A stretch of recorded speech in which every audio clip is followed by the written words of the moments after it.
Mahmudullah Riyad, the silent killer, tiger ক্রিকেটের আস্থার প্রতীক। দলের টপ অর্ডারের দুর্দিনেও যিনি উইলো হাতে দেখাতে পারেন বুড়ো হারের ম্যাজিক।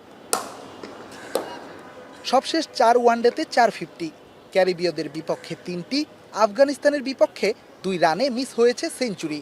বয়স বাড়লেও যেন তরুণদের সাথে পাল্লা দিয়ে এখনও খেলে যাচ্ছেন ক্রিকেটটা। তবে দুর্দান্ত ফর্মে থাকা রিয়াদ এবার পড়েছেন ইনজুরির কবলে। উইন্ডিজদের বিপক্ষে আনফিট হয়েও লড়াই করেছেন মাঠে। পেন কিলার নিয়ে শরীরে ট্যাপিং করে শেষ করেছেন সিরিজটা। তবে এখনও আনফিট থাকায় ঢাকা মেট্রোর হয়ে এনসিএল টি20 ফাইনালে খেলা হচ্ছে না তার। মাহমুদুল্লাহ রিয়াদের সাথে আমরা যোগাযোগ করেছি। সে কিছুটা বিপিএল এর জন্য প্রস্তুতি নিচ্ছে, বিকজ অফ সে ওয়েস্ট ইন্ডিজে খেলে এসেছে। তার কিছুটা আনফিটই বলবো, যে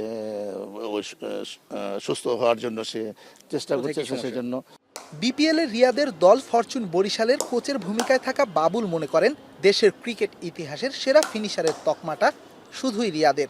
দলের দুঃসময়ে সামনে থেকে লড়াইটা করতে জানেন তিনি। ওয়ান অফ দ্য বেস্ট ব্যাটসম্যানের মধ্যে মাহমুদুল্লাহ একজন, এবং ফিনিশার বলা যায়, বাংলাদেশের ফিনিশার তাকে বলতে পারি আমি, যে তার ব্যাটিং দিয়ে আমরা অনেক ম্যাচ বাংলাদেশ টিম অর্জন করেছে।